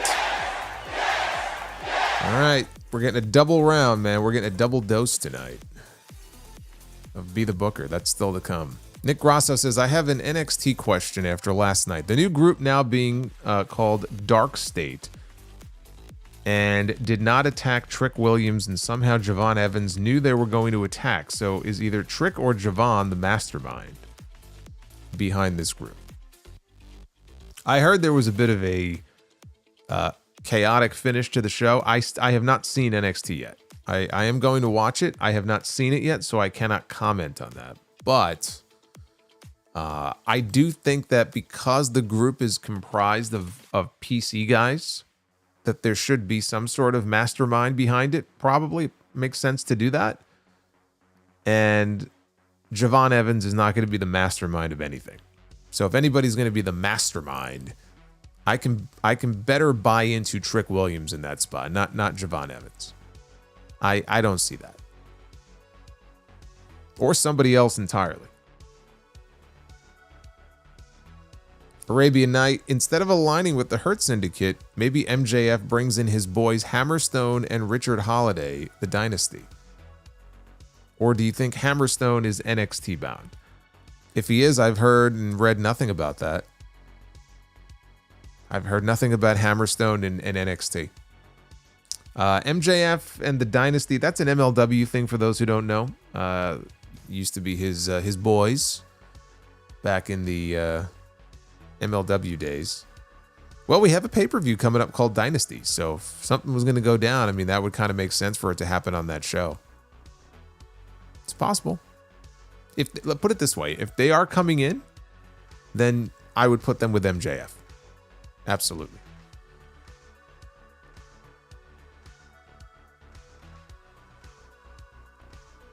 Honey Deep Fried in the chat says Ricky Saints is the mastermind of Dark State. You know what? Sure, why not? It's not going to be Javon Evans though. I can't buy into that. That would be ridiculous. And he has to take the mantle as like the leader of yeah, I don't buy that. Justin G, 24 months of channel membership, JR Voice. Gold Skull. Gold Skull. Gold Skull. Thanks for everything, Solomonster, and the chat, even to Sidro. Congrats on the Gold Skull, my friend. You've earned it. How did the Undertaker get his earn? He earned it. Alex says, does Brie mode give you the goosebumps, brother? Like The Rock? Do I smack myself when Brie mode comes in? If I smacked myself, it would be across the face, not on the arm. Also, can you see a major stipulation for the Cena and Cody match? Can you see them overbook it again, similar to last year? Not unless it's Bloodline rules, no. If it's a regular match, you can really only overbook it so much, but if he's The Rock's champion, then The Rock can show up and tell the referee, don't ring the bell or I'm going to fire you, right? I mean, it's very easy to get around that. So do I think they'll be overbooking? Probably. I think so. Chris Manson. Congrats on 85,000. Truly one of my favorite podcasters. One of. You and Kiki Palmer are the soundtrack to my work life. Do you think Billie will turn on Athena so that Mercedes can be her mentor? That would be interesting. I'd be down for that.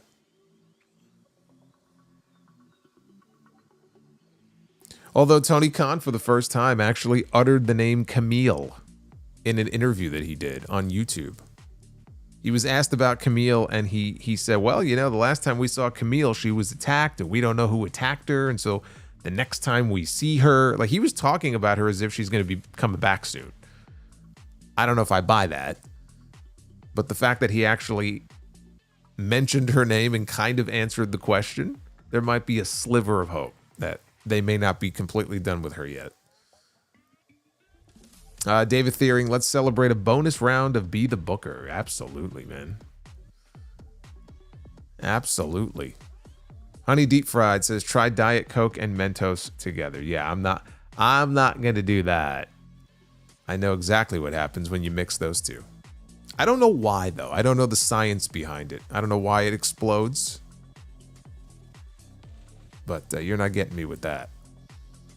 Chris Manson, also, I don't see the problem with violent spots when we also have good matches in between them, like tonight.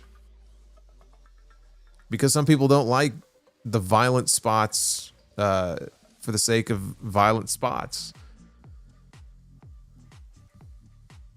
It's not that hard to understand. Retro KOH, what do you call a cute door? Adorable. What about American Bees? USB. Now, see, I have a better joke.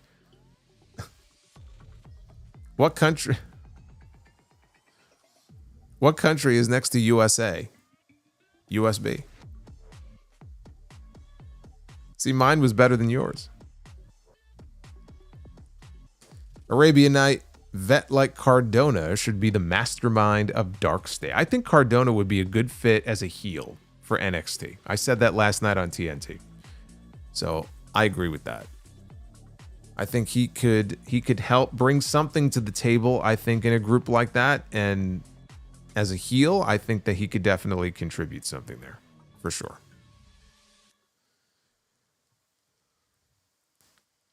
Well, thank you for getting me to the goal. We actually hit both of our goals. We have 434 likes at the moment. And so we're getting a double dose, a double round here of Be the Booker, which is the second time this week that we're getting that. We're on a roll here. Got to keep it going. They're going to be in Bologna, Italy on Friday for SmackDown. So remember, we're going to be going live a little bit earlier than usual on Friday. Maybe, well, what are we going to do? What are we going to do on Friday? Probably 8 o'clock, 9 o'clock. I'll let you guys know. We're definitely not waiting until 11:30 at night. I can tell you that. I got my trusty VPN. I'm all ready, man. I'm all ready for Fridays. So just be aware of the earlier start time on that. Let's be the Booker. Ladies and gentlemen, it is now time to be the Booker. Blissfan says, I hope Alexa is on SmackDown. Blissfan, it's feeling like Alexa may not even be at WrestleMania this year. I saw she just got pulled from her WWE World appearances, her signing appearances. I don't know what's going on with her. They haven't really taken any steps at all to progress a story for her for WrestleMania. We're 4 weeks out.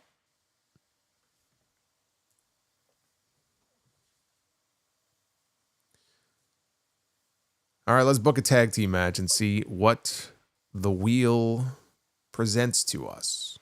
And we begin with Strike Force. Tito Santana and Rick Martel, the former tag team champions. They were a good team. Strike Force against Breezango.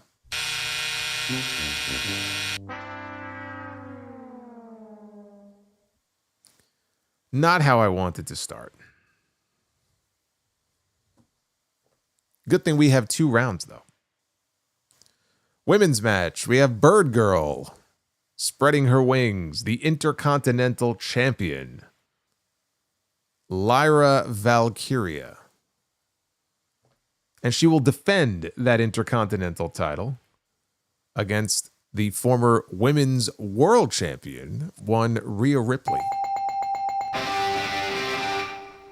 Now we're talking. Now we're talking. All right, let's split the baby. We are 1-1 right now. Main event time. And ladies and gentlemen, if anybody is listening to me up above, if the wrestling gods are looking down upon us tonight, they will answer our prayers, and this will be the scene coming out of Dynasty on April the 6th. Swerve Strickland holding the AEW World Championship. Let us hope.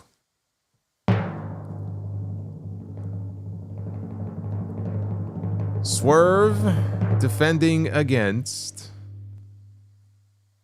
Nick Aldis, the current general manager of SmackDown. We have not seen him wrestle a match in a few years, but I do believe that Swerve Strickland and Nick Aldis would actually be a good match. Some people may watch WWE and not even know that Nick Aldis is a wrestler, but he is, and I think the two of them would have a good match. All right, so we go 2 out of 3 here in round number 1 of Be the Booker. Of course, we have another round, which we are going to bust out the stipulations. Hey, we had a street fight on Dynamite tonight. Maybe we'll land on Street Fight.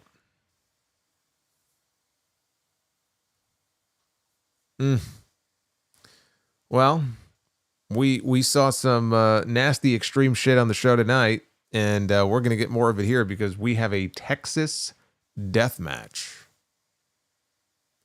Now, that doesn't really make a lot of sense for a tag match, so I say we... Oh, man. I guess, you know what? We'll start with the women's match. We'll start with the win. It's going to be a Texas death match with the ladies.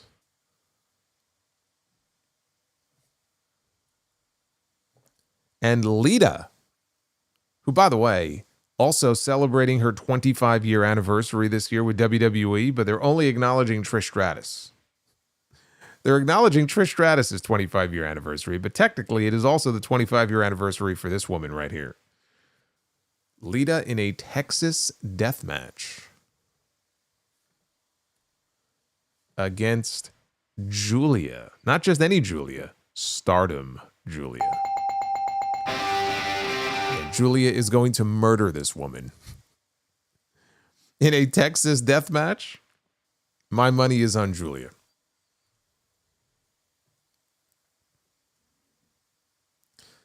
All right, stipulation number 2. This will be for the tag team match. First blood. Boy, we're getting awfully bloody tonight, aren't we? We had blood in the Moxley and Copeland match. We had blood in a Texas death match that we just booked. Now we're booking a first blood match. Jeez. First blood tag team match. The Rockers, Shawn Michaels and Marty Jannetty, team number 1. I want to see the Rockers in there with a team that is just completely the opposite of them. Just like totally different from their style. Well, I would say this is different enough. What do you think? How about a Texas death match with Shawn Michaels and Marty Jannetty against Sting and the Great Muta? How's that for a match? Would you tune in to see that match? Because I would. Man, there's a match we've never booked before. What a combo that is.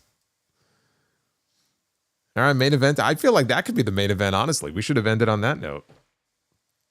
All right, we got a main event. We got a main event to book, and this main event is going to be a steel cage match, which I am almost positive was our main event on Monday night. This will be the 4th cage match. If you count the 2 from last week, and then we booked one on Monday, and now we're getting another. You talk about killing a stipulation dead. Holy shit. No more cage matches. Mr. Bob Backlund entering the cage. Good old bow tie Bob.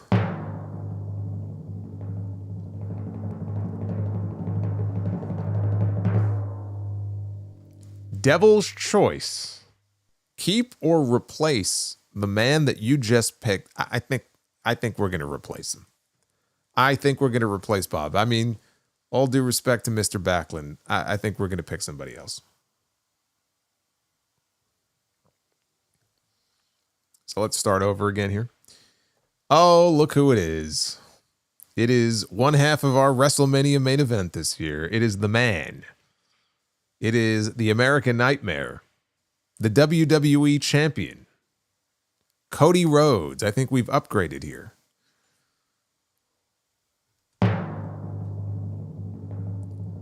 Cody Rhodes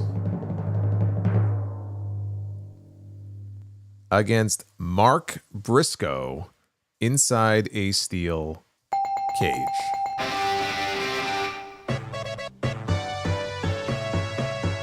We got ourselves a clean sweep, everybody. We did it.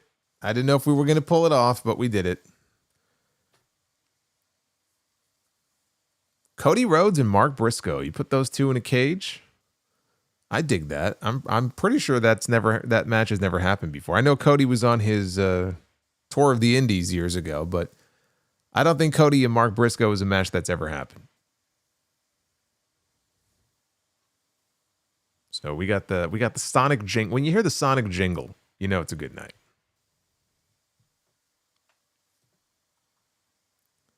Let's catch up with your messages here. Get those final questions on in. Let's see here. We have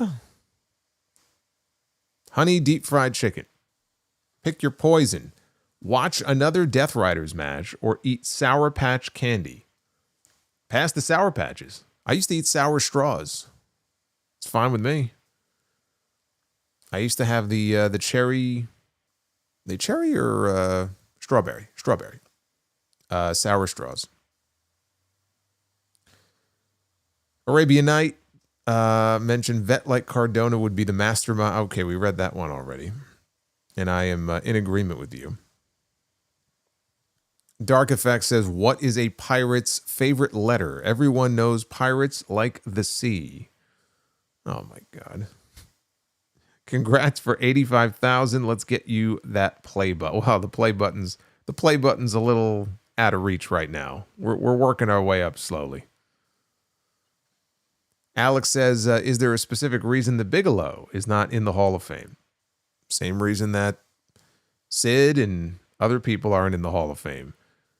They just haven't gotten to them yet. I don't think there's any specific reason that he has been held out, though. No. Honey Deep Fried Chicken says, Swerve Strickland versus Moxley will end with Ricochet screwing Swerve over. And Solomonster's head will turn red. Now, why would you even put that out there? Why would you even put that out there? Duff's Vids, what do you call a train that carries bubble gum? A choo-choo train. Thanks for the reviews, Solo, and putting up with the jokes, you demand.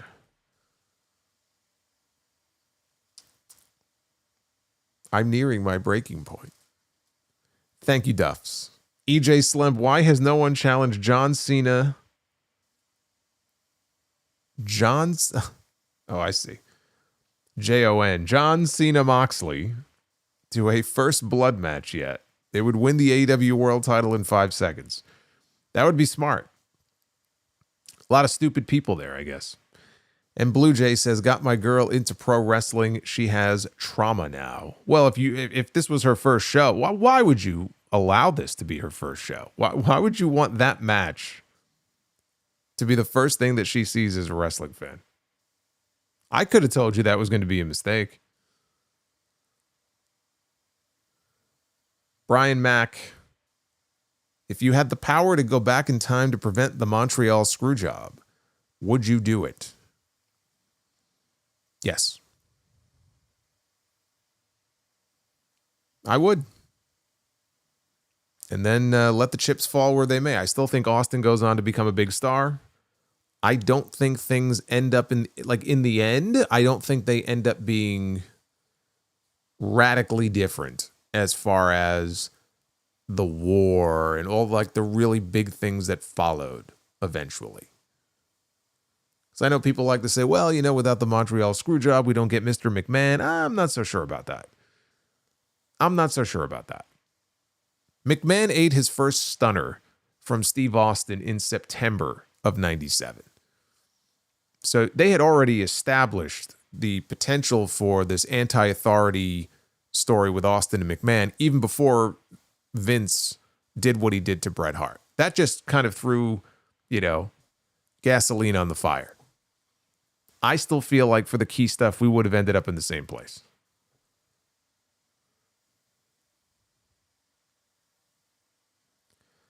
But the biggest reason I would, if I had the ability to go back in time and try to stop it from happening, with the assumption that maybe something could even be worked out and Bret would stick around, is the possibility that maybe that could have helped prevent what happened with Owen in 99. And I think, honestly, for that reason alone, if I thought that that one little change could change that, I'd do it in a heartbeat. Oz says no screw job equals no Goldberg kick. Possibly. Very likely. Yeah, that too.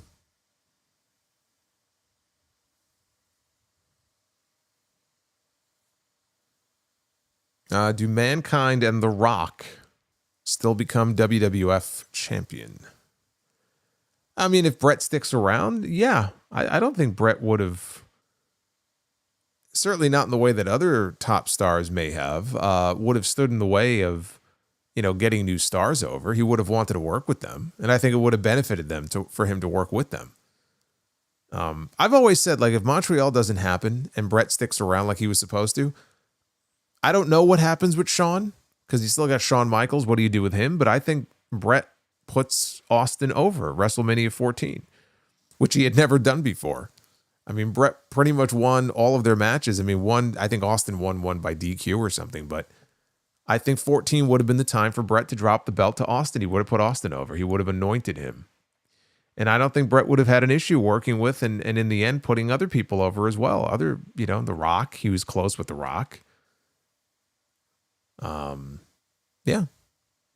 No, I think that the Attitude Era, would he have been a good fit? He would have felt a little out of place more than Shawn. Shawn would have, Shawn fit in there like a glove. But I would have loved to have seen him be able to mix it up with some of those guys and mix it up with Kurt Angle later on and Jericho. I mean, we just missed out on so much.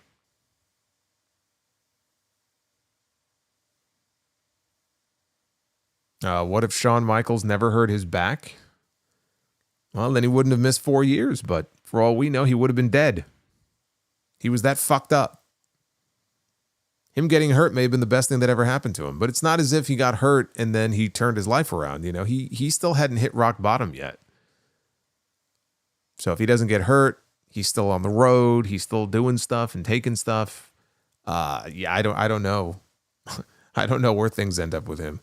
Blue Jay says she's seen Dark Side of the Ring episodes. LOL. I'm joking though. She never knew the business, and then she wanted to watch all of Heels. She's intrigued now. She'd probably enjoy LFG, that new LFG show. I really haven't checked out too much of it yet, but I kind of feel like she would enjoy that. Or you could show her old episodes of Total Divas. I hear John Cena was a great heel on that show. Honey Deep Fried Chicken, did you see a picture of Vince McMahon at Madison Square Garden on St. Patrick's Day during the Knicks and the Heat game? Yes, I did. He has his skunk hairdo now. At least he let his hair go natural. I actually think he was a little puffy, but that's the best I've seen him probably in years. He didn't have the complete wax face like he usually does. He didn't have the shitty little evil villain mustache. I'm not going to sit here and say I wish him well. I don't wish him anything, but that's probably the best I've seen him in years.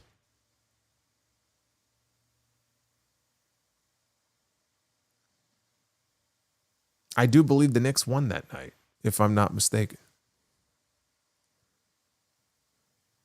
Poor Tracy Morgan, though. I mean, that was embarrassing.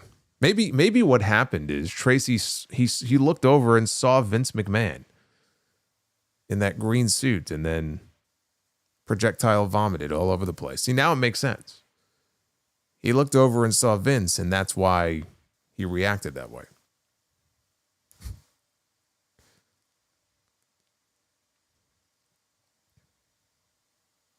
Blue Jay says, I don't want to show her Tammy Sitch episodes. I mean, if you show her old episodes with Sunny, there's nothing wrong with that. Just don't show her some of Tammy's later work that she did.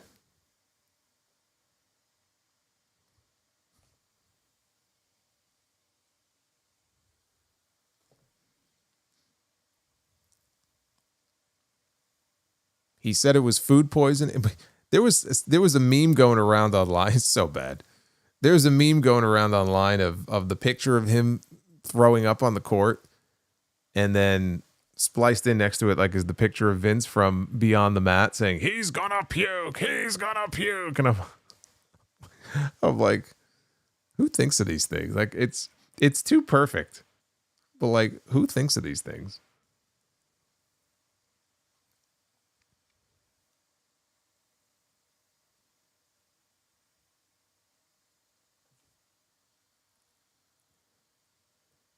Oh man, I feel bad for the people around Tracy. Wasn't Steve Sharippa there? I think as they were wheeling Tracy out, I could have sworn Steve Sharippa was like standing right there. And Arabian Night, larger fumble, Triple H for Triple H. Oh, I see. Larger fumble, Triple H with the Wyatt 6 or Tony Khan with Camille.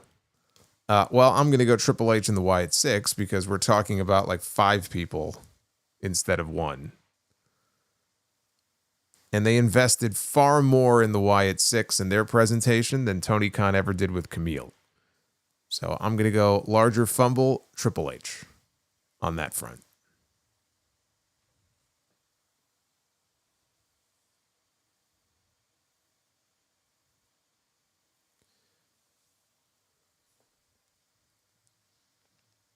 The internet has a longer undefeated streak than The Undertaker. You got that right.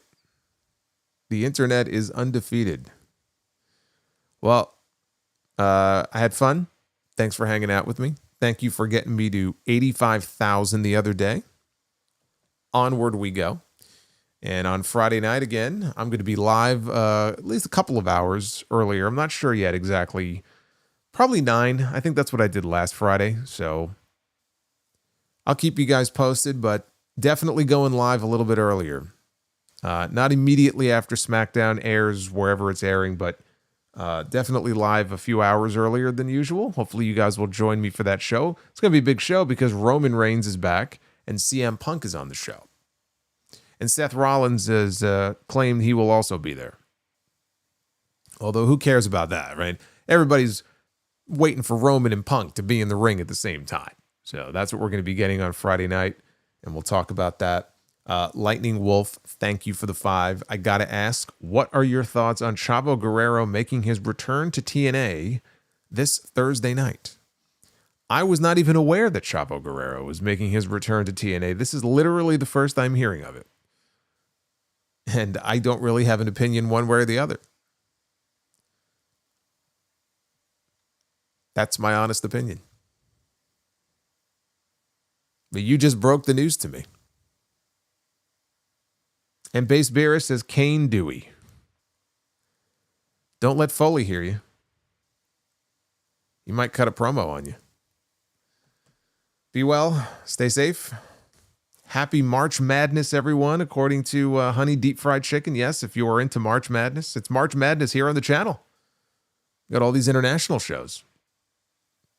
I'll see you for more March Madness coming up on Friday. What is the best advice that you've ever gotten?